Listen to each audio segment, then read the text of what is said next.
Seth Rollins just ran down Bron Breakker with a car in a Paris parking garage, and nothing about the vision will ever be the same again. Professional wrestling has a vocabulary for extreme. Steel chairs and barbed wire and tables and tacks and loading dock ambushes and parking lot assaults and windshields shattered by heads driven into them at velocity. The sport has been producing escalation across its entire history, each rivalry finding the next level of physical expression, each blood feud discovering the threshold that the previous one established and then exceeding it in the most visually spectacular and the most personally devastating way available. And then there is a black car in a Paris parking garage. At some point after Monday Night Raw went off the air, with Seth Rollins at the wheel and Bron Breakker in the path of it. Not a steel chair, not a curb stomp on steel steps, though Rollins' history with that particular combination is well documented and well regarded as one of professional wrestling's most reliable heat-generating offensive sequences. A car, an actual vehicle, operated with the specific, deliberate, entirely premeditated intent of a man who waited in a parking garage in Paris after a Raw broadcast concluded, who did not go home, did not ice his ribs,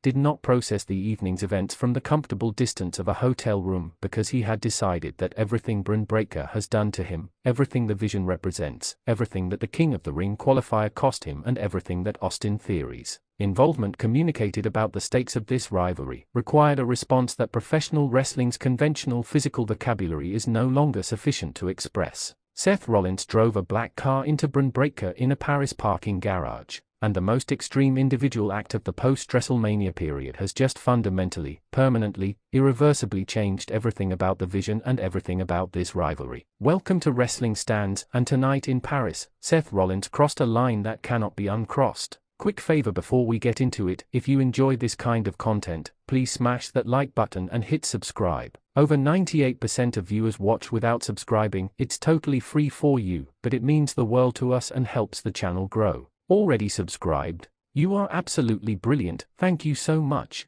Right then, let's get into it. Let us begin with what happened on Raw before the parking garage, because the car is the response. And understanding the full weight and the full justified fury of that response requires understanding what Bron Breakker did earlier in the evening that made Seth Rollins decide that waiting in a parking garage with a black car was the proportionate reply. The King of the Ring qualifier. Seth Rollins competing in the tournament that represents one of WWE's most prestigious individual competitive achievements, the kind of program that adds to a legacy, that provides the specific, championship-adjacent credibility that a main event performer of Rollins' caliber actively seeks at this stage of a career already stacked with significant accomplishments. A King of the Ring win for the visionary would be the competitive validation of his post-Shield, post-First Family, post-Vision Fury positioning, the individual achievement that operates independently of faction politics and championship programs and all the complicated dual obligation machinery that has defined his recent competitive landscape. Bron Breakker cost him the qualifier.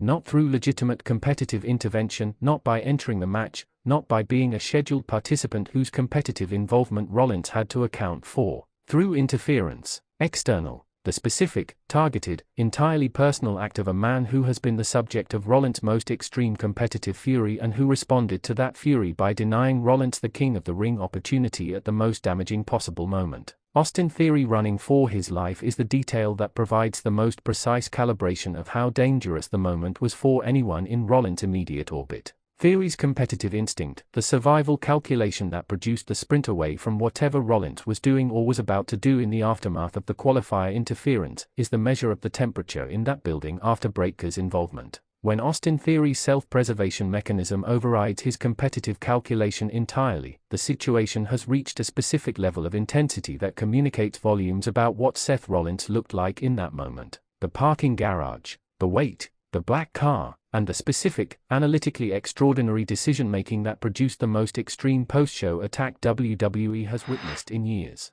Seth Rollins did not act impulsively. That is the detail that makes the parking garage incident so genuinely alarming and so fundamentally different from the standard post-show ambush that professional wrestling's backstage violence vocabulary contains. He waited, he planned, he made a deliberate decision at some point between the Raw's conclusion and the moment Bron Breakker was walking through that Paris parking garage, that the response he was going to deliver required a specific location, a specific vehicle, and a specific level of premeditation that the spontaneous backstage assault simply cannot achieve. The parking garage is the right location for this specific act because of what parking garages represent in the geography of a WWE event's aftermath. not the ring, not the backstage area where cameras and officials and institutional authority create the specific monitoring environment that the broadcast's production infrastructure maintains. The parking garage is the space where performers cease to be performers and become simply people, where the character of the visionary or the Samoan werewolf or the beast incarnate gives way to the human being who is navigating a car park on their way to a vehicle. The space where the protective framework of professional wrestling competition is most completely absent.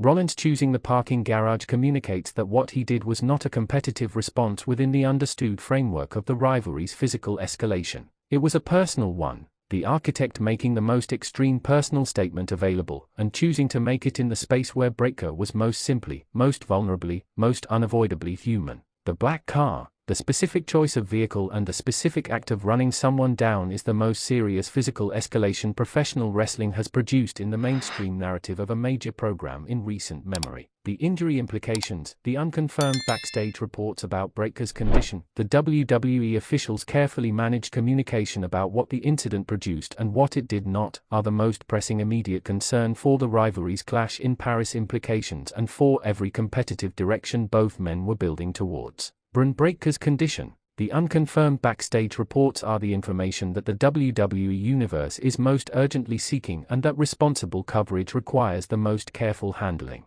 Because the distinction between a worked injury designed to advance the rivalry's narrative and a genuine physical trauma produced by an actual vehicle-based attack carries implications that extend well beyond the storyline's next chapter. What WWE officials are saying, and crucially, what they are not saying, is the most significant piece of information in the post-Raw Paris period. The careful management of official communication in the aftermath of this incident suggests an institutional awareness that the specific nature of what occurred requires a level of response that differs from the standard post-show assaults treatment. If Breakker is genuinely, physically injured, if the parking garage incident produced real medical consequences that will affect his competitive availability, then the Clash in Paris match and everything the rivalry was building towards exists in the most uncertain competitive landscape it has occupied since the WrestleMania Saturday Spear announced Breakker's return. The Vision's immediate operational capacity without its leader is the most pressing faction-level consequence. Austin Theory's future positioning within whatever remains of the Vision structure is the individual competitive question that Breakker's potential absence creates most immediately. If the injury is worked, if the parking garage incident,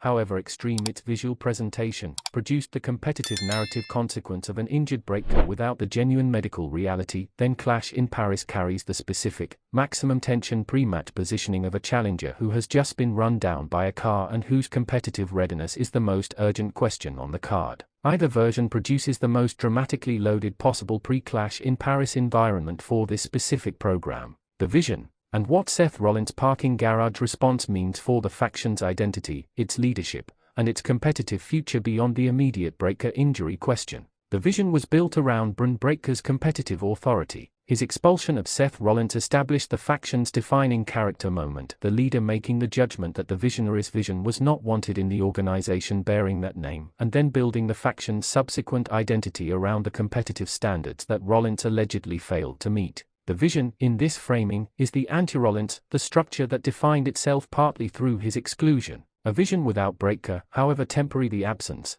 however quickly the leader recovers from whatever the black car's impact produced, is a structurally different entity from the vision that his presence defined. The absence creates the specific, fascinating competitive question of what the Vision is when its foundational authority figure is not available to exercise the judgment that brought it into being. Does it hold together through the institutional loyalty of its remaining members? Does Austin Theory's sprint for his life in the Raw aftermath communicate something about the Vision's cohesion under pressure that the faction's leadership has not previously had to confront? More significantly, does the parking garage incident produce the specific outcome for the Vision that Rollins has been pursuing through every escalation of this rivalry since the WrestleMania Saturday Spear created the program? Not the competitive defeat of a championship match, the destruction of the faction itself. The rendering of the Vision as a structure that cannot sustain its leader's absence, that collapses under the pressure of the most extreme response Rollins could produce. The architect builds, but the architect also destroys, and in Paris, the destruction may have reached its most extreme and its most effective expression. The question of WWE's institutional response to what Seth Rollins did in that parking garage is the one that extends furthest beyond the immediate competitive consequences and into the territory that the Femi and Brockles blood feud's most extreme backstage incidents have previously explored. Triple H, the WWE institutional machinery, the specific, complicated, precedent-aware response of a company that has to balance the narrative utility of extreme post-show incidents, their viral potential, their heat-generating function, their capacity to advance programs with a visceral immediacy that scripted television sequences cannot replicate, against the responsibility to communicate clearly about the boundary between the performance framework and genuine personal safety. A black car in a parking garage sits in different territory from a loading dock steel crate or a car hood used as an impact surface. The specific nature of the act, using a vehicle to hit a person, is the category of violence that requires the most careful institutional management because of its relationship to the genuine, non-performative world in which cars hitting people produce real and serious consequences regardless of the entertainment framework surrounding the incident. WWE officials saying things and hiding other things is the institutional behavior pattern that the most significant post-show incidents in the post-WrestleMania period have consistently produced. The Lesnar arrest, the Femi loading dock hospitalization, the Rollins parking garage, each one requiring the same specific navigation, acknowledging enough to maintain the incident's narrative function while managing the communication around the elements that raise the most serious institutional questions. Seth Rollins is in Paris. Bron Breakker is in a parking garage with whatever the black car's impact produced. Austin Theory ran for his life. The Vision's future is the most uncertain it has been since the WrestleMania Saturday Spear created it as the anti-Rollins structure. And Clash in Paris, the premium live event whose location has now been permanently associated with the most extreme individual act of the post-WrestleMania rivalry, is heading towards a championship match, or a confrontation, or whatever form the next chapter takes in the light of what tonight produced. The architect who was expelled from the Vision has just demonstrated that the most extreme architectural intervention available to him, the vehicle as the most primal possible structural demolition tool, is not beyond his willingness to deploy.